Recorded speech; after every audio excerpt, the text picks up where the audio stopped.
त्या दिवशी मी तुम्हाला दाखवलं की पूर्ण थोडं घरातलं जे वॉक इन क्लोजेट होतं, बेडरूम होता, तो सगळा मी थोडंफार पॅकिंग केलं.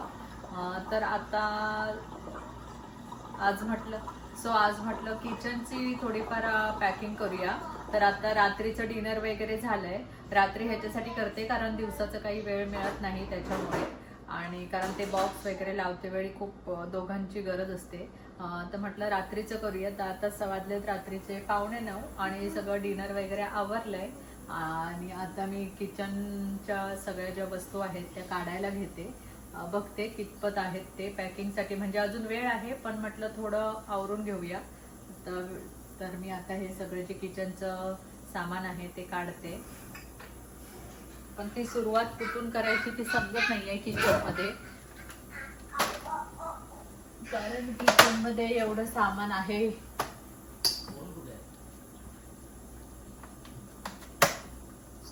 पहिल्यांदा आता मी वर चढते आणि वरच्या सगळ्या गोष्टी काढते ज्या रोजच्या जेवणामध्ये म्हणजे रोजच्या मध्ये वापरल्या जात नाही, तर त्या सगळ्या काढते.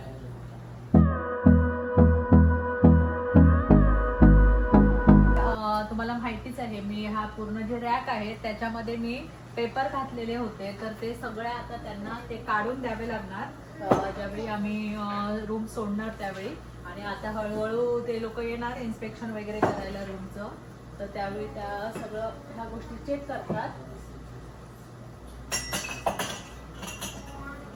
आणि त्याच्यामध्ये सगळे मेन ही काचेची भांडी होती, तर ती आता काढली आहे आणि आता तो क्लीन करून घेते.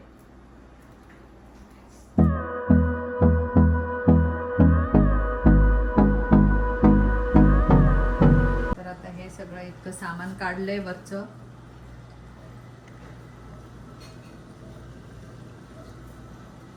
जे आता आम्ही ते सॉर्ट करू शकतो. ठेव तिथे ठेवा, हळू ठेवा, हळू ठेवा.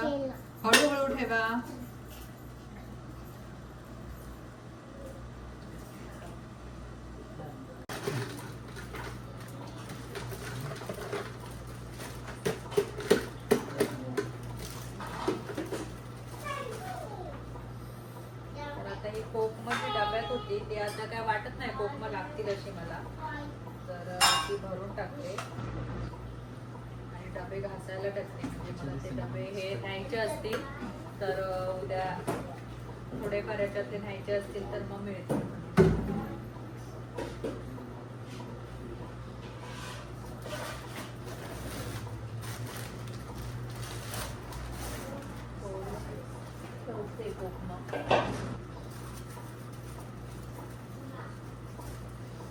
लागली बाय चान्स तर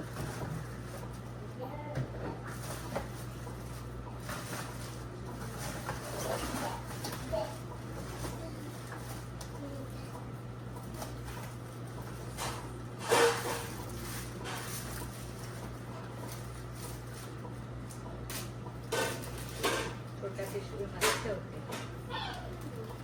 जर मला आता ह्या 15 दिवसात जर लागली तर घेतो एक बॉक्स. आता सॉर्टिंग करा, मी काढते आहे. तेच नाही, बॉक्स घेतो एक मोठावाला. त्याच्यात वाटत होतं मला किचन काय माझं सॉर्टिंग काय किचन मध्ये आहे.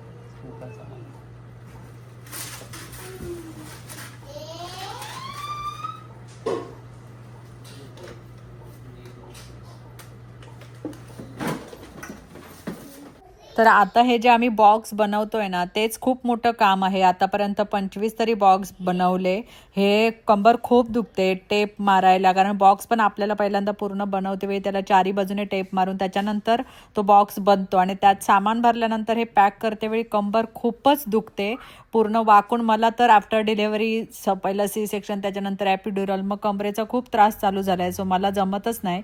अनिकेतची खूप वाट लागली ह्याच्यामध्ये. तर इथे जे काचेचे भांडी आहेत त्याच्यासाठी आम्ही असे पेपर घेऊन आलेलो आहोत आणि त्याला आता पेपरने रॅप करून त्याच्यानंतर ही काचेची भांडी जी आतमध्ये भरतोय.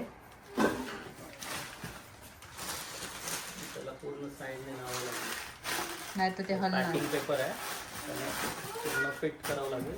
त्याच्यात काहीतरी एखादी वस्तू घाला ना त्याच्यापेक्षा. कुठे दे ना, तेच तुला विचारतो. उभी आहे मला उठून ना मला जमत नाही. परत उठून बसतं पाठवून दुसरं ते कचरा आहे तो. हा कचरा हां त्याच्यात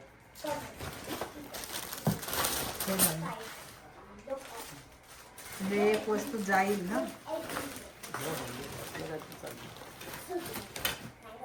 हे वेगळं झालं तर मग मिळणार नाही तुला. दे दे दोन्ही बॉक्स तर ओपनच करणार आहे ना. तुटेल असं वाटतं. तुटणार आहे मग सोड ते नको दे. नको नको तो येतो टाकू ग्लास. ते दे.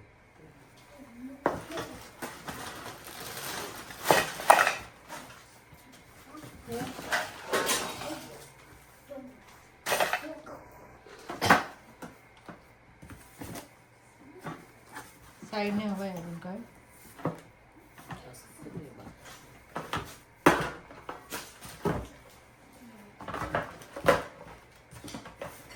असं सर पेपर लावतात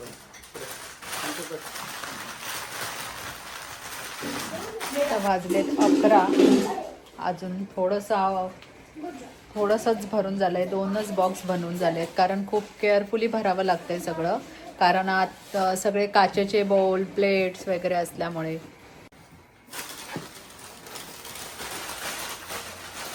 रात्रीचे 12:30 आणि आत्ता आमचं थोडं आवरलंय किचनचं आणि आजच्यासाठी आजचा थांबवतो आणि मग बाकीचं पॅकिंग पुढे कंटिन्यू करतो. आता हा कचरा भरते. ॲक्च्युली मी पण काम करते पण व्हिडिओ मीच घेते त्याच्यामुळे ना मी करताना दिसत नाहीये काम. व्हिडिओ घेताना फक्त मी फोन हातात घेते. तर आता आम्ही घेतलंय आजच्या दिवशी बेड जो आहे तो डिसअसेंबल करण्यासाठी. मग आता त्याच्या आधी गादी आहे ती इथे उभी केली आहे आणि इथे कसं असतं प्रत्येक ह्या ज्या फर्निचर जे कोणते फर्निचर असेल तर ते आपण डिसअसेंबल आणि असेंबल करू शकतो आणि त्याच्यामुळे खूप इझी होतं. तर आम्ही ज्यावेळी फर्स्ट टाइम दुसऱ्या विंगमधून इथे आलेलो त्यावेळी पण ही सगळी प्रोसेस केलेली आहे आणि आता अनिकेत आता हे करतायत. तुम्हाला पण दाखवते मी अनिकेत आणि भुवी काय करतायत ते. अनिकेत काय करताय ते.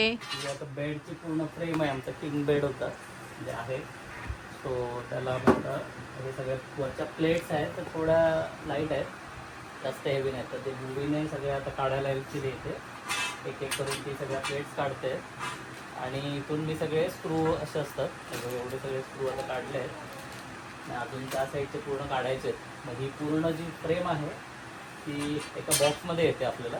ज्यावेळी मी ज्यावेळी ॲमेझॉनवरून घेतलेली ते पूर्ण एका बॉक्समध्ये आली. आता पूर्ण हे जे स्टीलचं फ्रेमिंग आहे ते एकत्र पॅकिंग बनेल आणि आता मला समजलं की आम्ही मॅट्रेस नेऊ शकत नाही कारण कॅनडामध्ये यूज मॅट्रेस अलाउड नाही आहे. जसं तुम्हाला माहिती असेल तर पूर्ण क्लिनिंग करून त्याचं सर्टिफिकेशन घेऊन मग न्यावी लागेल. तर आम्ही इथेच ते डिस्कार्ड करणार आहोत. तर आम्ही विचार केला की बेड फ्रेम काढूया आणि पॅक करूया आणि मॅट्रेस आम्ही अशीच वापरू आता थोडे दिवस. आणि बेडच्या खाली पण आम्ही बऱ्यापैकी सामान जे आहे ते पॅक करून ठेवलेलं होतं ते आता आम्ही काढू कारण आम्हाला बेड खाली ठेवायचं आहे आणि ते आता बाहेर हॉलमध्ये नेऊ. आणि जी मॅट्रेस होती ती खूप चांगली होती पण आम्हाला आधी माहितीच नव्हतं हे की मॅट्रेस नाही नेऊ शकत आहे ते. म्हणजे अजूनही नेऊ शकतो पण ते प्रोफेशनल क्लीनरकडनं ती क्लीन करून मग त्याचं जे सर्टिफिकेट आहे ते त्याला अटॅच करावं लागेल. अदरवाईज तुम्ही न्यू घेऊन जाऊ शकता. तर त्यामुळे आम्हाला आता ही घेऊन नाही जाता येत आहे. सगळे काढून झाले आहे आणि आता जे हे पार्ट आहेत ते मग ह्या ज्या पट्ट्या आहेत जशी त्यांची साईज आहे तशी आता त्यांना सेलोटेप मारून मग बाहेर उभं करून ठेवू. भुवी असं नाही करायचं. आणि त्याच्यानंतर मग हे सामान जे आहे हेही आम्हाला आता बाहेर हलवायचं आहे. ॲक्च्युली वाजलेत रात्रीचे आता 10:30. माझा अवतार बघू शकताय कसा आहे तो. सेलोटेप आता अनिकेतने घेऊन आली आहे तर ते आता पॅक करू. तर अनिकेत आता इथे करतायत ते पॅक.